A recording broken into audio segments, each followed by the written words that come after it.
Welcome once again. You're still watching Morning at NTV. We are delighted that you're still with us. And if you're just joining us, I am Sandra Twinobio. And of course, this morning, following the presidential address yesterday, we found it necessary to speak to someone from the transport industry. One of the issues that has been talked about, the people have been looking forward to, especially the border riders, is seeing the president allow them back on the roads. And of course, there are other issues. It is the rainy season. The season is not favorable, and would like to know, we've seen some infrastructure developments on the roads and would like to dive deep into these issues. And this is why this morning in our studios, I'm privileged to have Susan Kateke, who is the communications officer in the Ministry of Transport and Works, who will be giving us details about the infrastructure developments, some of your concerns in regards to transport, and many other issues. Welcome to Morning at NTV. Thank you. First and foremost, we are glad you're keeping safe and you could make it here today. Thank you. Now, majority of the people driving on the roads, some of them actually have expired permits. And not so long ago, the issue was First Technologies was getting so crowded, and we heard that it was being given back to the government. How is that coming along? Well, first and foremost is that there is no reason for somebody to be on the road without a valid driving permit. We did open up a long time ago, and all our stations are now functioning. The main station, which is in Chambogo, is open, and all our upcountry stations are working. So, of course, for the period of about 2-3 months, many people's permits did expire. But when we did open, we had an influx. But First Technologies has the capacity to handle around 600, to serve 600 customers.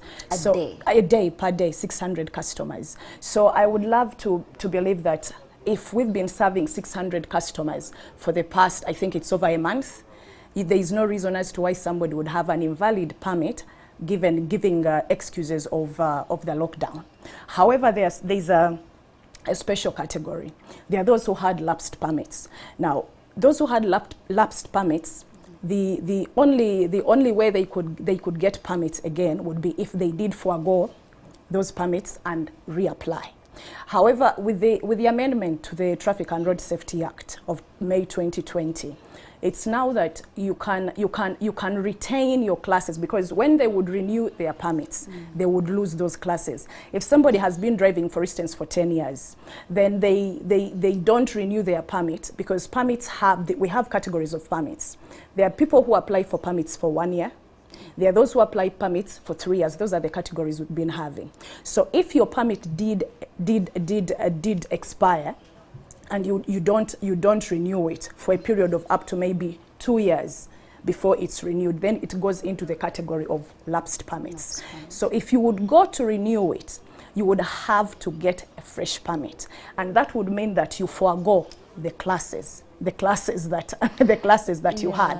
And yet, if you continually renew your permit, that means that it's much easier because you keep on upgrading. But of course, there are special cases, like people who are out of the country. I could have gotten my permit, then I go abroad to study. I study maybe for 3 years or 4 years, end up getting a job that side, and the permit expires and you come back home. Then of course we also have people who get international permits. So those would come back, and then we would integrate them into our system such that they would be able to use their permits. All right, and now the other issue has been the people thinking that First Technologies is going to be given back to the government, and it won't be a private entity. How is that coming along? Yeah, of course, First Technologies is a project under the Ministry of Works and Transport. It's not independent of Ministry of Works and Transport, but this was a build and operate, such that these guys would put in their money, build this system, operate it, and get back their money. After that, hand it over back to government. So it's not that government cannot handle, because at the end of the day, the technical team that does manage is from Ministry of Works and Transport. There is a management team, and it's run by Ministry of Works and Transport. Of course, especially in the higher echelons of the company, of the organization, we have the South Africans. But if you've been to First Technologies, you realize that most of the people who work there are Ugandans. So I would love for people not to really be scared that we cannot handle this. I believe we have the capacity. to handle. And of course, their contract was supposed to end by May, end of May. However, due to COVID, they could not. So we gave them an extension up to November, and then they will hand over back to the ministry. But I can guarantee that we will be able to deliver. You'll be able to yes, deliver. we will be able to deliver. All right, I'm sure Ugandans really love the idea of it coming back to the government. Sometimes we love a good thing. Understanding it's a that good our thing. things are ours. Yes, it's a very good thing. So now the other issue is we've seen quite a number of developments on the roads. We've seen different projects being done, and the rainy season is here. How are you going about that, and what are some of the infrastructure developments that you have in your docket to ensure that people are not affected in one way or the other during this period? Well, one thing that is continuous is road maintenance. Roads are built, but they have to be maintained. So that is an activity that is continuous on different parts of on different roads throughout the country. Of course, in 2019, last year, October and November, you remember the rains was, that's the time we started having really heavy rains. And they've not really gone down that much. There are seasons when it's like there's no rain, then all of a sudden the rain comes back. So it seems like it's a continuous process, and this continues to damage infrastructure. A lot of infrastructure has been damaged. And towards the end of last year, the Honorable Minister of Works and Transport presented to Cabinet a paper showing the different kinds of infrastructure that have been damaged throughout the country. And of course, Cabinet decided that one, the sector concentrates on working on the roads that connect different districts, and those that connect those districts to the national grid, the national roads. And that is what the sector has taken on. And also for the Ministry of Works and Transport specifically, to make sure that we stock the required things that are needed, like gabions, like culverts, like the different things that are required really to rehabilitate these roads. And the ministry has done this. If you look back, I think a month or so, you saw the floods in Kasese. Yes. They really devastated the place. This time water got a whole new path, destroyed Klembe mines, destroyed the hospital, and that is now something that government is still trying to assess. So you realize that the impact on the infrastructure is really terrible. However, these maintenance works continue to go on. You find that when you look around Kampala, when you go throughout the country, there's a lot of pothole filling, there's a lot of patching, there's a lot of working on the drainages, there's a lot of rebuilding. Many culverts have been washed away. You find that there are many culverts that have been washed away, and the government is ensuring that these culverts are put back in place. Let's talk about the issue of the drainage systems. Are you particularly taking interest in that? Because we've seen people lose their lives because of the poor drainage systems around Kampala. Are you sort of looking into that as well? Yeah, of course, one of the biggest challenges, I believe, that is especially in the urban centers like Kampala. Again, I would like us to understand one thing. When we talk about the Works and Transport sector, the Works and Transport sector has Ministry of Works and Transport. It has, under Ministry of Works and Transport as the one that regulates and sets standards and policies, more of does the monetary work of the Works and Transport sector.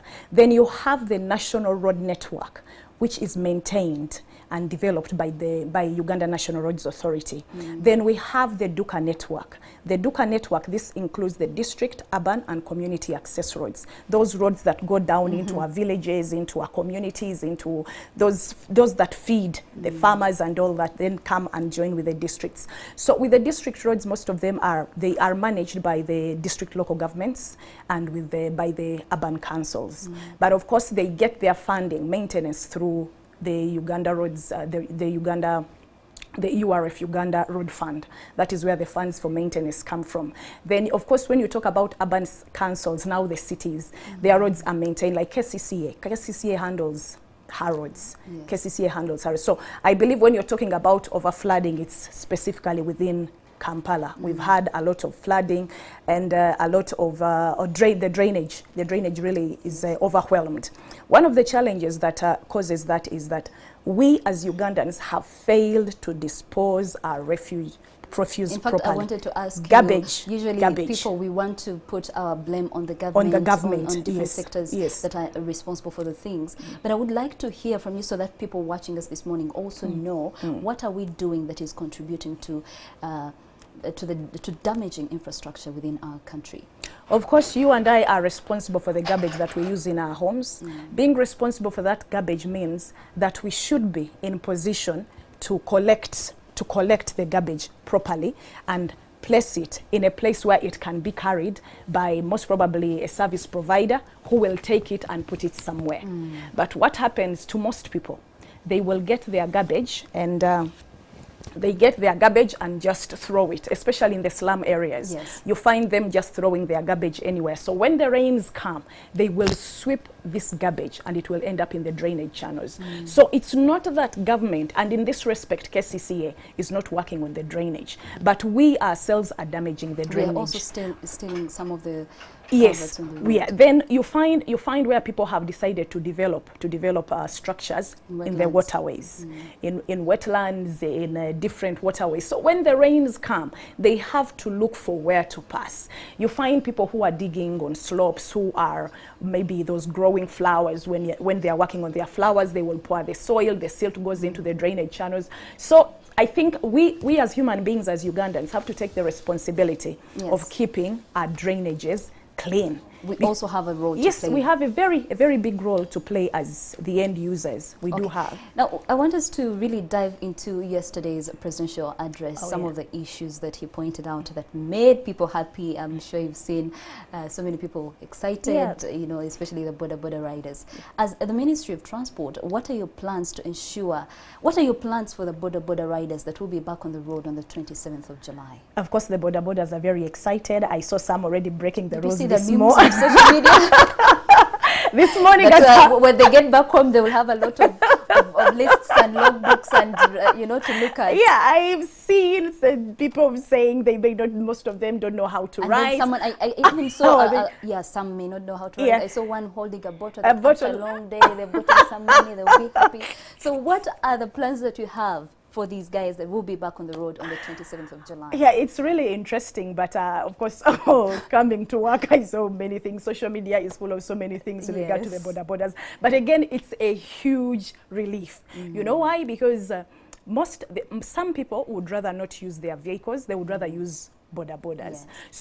So partly why we've been having an influx of vehicles on the roads, it's because the borders were not working, so they were not ferrying people. So partly, I am hoping that it will reduce on the congestion on the roads for that specific reason. But of course, as the president did direct yesterday, they come back to work on the 27th. Since towards the directive to uplift the lockdown on the taxis, the Ministry of Works and Transport, together with KCCA, together with local government, Ministry of ICT, and Ministry of Security, started meeting these different stakeholders. That is the taxis and the borders. And of course, one of the issues that is being echoed by government is that you people get organized, as simple as that. The biggest challenge that we are having right now is because these service providers are not organized. That's why we have all these challenges. So those meetings are going to continue, because what government wants is that instead of them having fragmented bodies that they have different, this one belongs to this body, this one belongs to the other, it's a lot of confusion. So what government is encouraging is that let us, as borders, have one apex body, have a body that controls or the rules or runs or operates you. You have where you can take your grievances, you have, so that will help us streamline the operations. And of course, the president is rightly concerned about the high crime rate, which is being done using borders. So that's why he's a bit, I believe, skeptical with borders. And you remember last night as he was speaking, he also said that they will only operate up to 6 o'clock. And he still mentioned that because they are used to to do crime. And he was like, until you clean up, then you... until you clean up all the criminals. All the criminals within your sector, then we'll come back to know. But now, in fact, I would like to hear from you in regards to that. How does the future of border transport look like in Uganda? Do you have any plans? Because there are some sections that believed that border riders will be swept off the streets of Kampala. How does the future look like for the border riders that are excited to get back on the road? Well, one is that beginning with them reorganizing themselves. Borders are a part of us, an integral part of our transport system, and they are very useful to the everyday person in this country. So nobody wants to chase borders off the streets. But what government is saying is that organize yourselves. So KCCA, specifically I'll start with KCCA. What KCCA is doing is to gazette stages for these borders and to ensure that there is proper leadership for the borders. So by the time this announcement came, the directive came by the president, KCCA is doing a lot, and the Minister of Local Government is really doing a lot together with the ministry. Though with the ministry, for us, we deal with regulation. Then you'll find that police has to do the implementation. But what I know is that we are preparing to register all border riders. All of them, they are going to be registered. Government is planning, just like we did for the drivers for the buses. We did give them tags. They have I would call them IDs. They are like IDs. They have badges. So they have badges. Have them on. Yeah, so such that they will have badges on, and probably, if we can work together again, they can even have uniforms. Because what we are trying to do is to ensure that we streamline and everything is clear. Right now, it's difficult to tell who a border rider is and who is just riding their own motorbike. You can't differentiate between that two. I could be riding my own motorbike. I am not a border person, and somebody could actually stop me to give them a lift, because the assumption in most cases that whoever has a motorcycle of a certain category must be doing border business. However, there is need to differentiate them. So government is working to register them, to ensure that they work in gazetted places, to ensure that they have badges or permits, and most probably to ensure that they have uniforms. So that is how we are going to work with the borders. But of course, as we did with the taxis, of course, what happened is that when the president did give the directive, then we had to take, they were allowed back on the roads while we did these requirements, the registration, yes, while we did the registrations and all that. But now for the borders specifically, do you think it's going to be easy? Because you already mentioned it, how people are saying on social media that some of these people do not know how to write. Do you think actually, what will you do as the Ministry of Transport to ensure that actually if a border rider contracts coronavirus, they actually have their records? How will that be, tracked? Of course. Is it possible that it's going to happen? I don't think it's entirely impossible. I don't think it's entirely impossible because, one, what is supposed to be done is that you should have a register. Yes. And initially, that's in the meetings that were taking place before, is that there would be registers for these different stages. And it was that either you will register at the stage, the passenger you're taking, or wherever you stop, because I could drop somebody in maybe at Ministry of Works and Transport, and on my way back I get somebody else. So if I've left a book at the station, it might be difficult. That's why the president said they should have registration books on them. Yes, there is a challenge that some of them cannot write, but I believe that is something that is going to be sorted, given that the president made the announcement last night.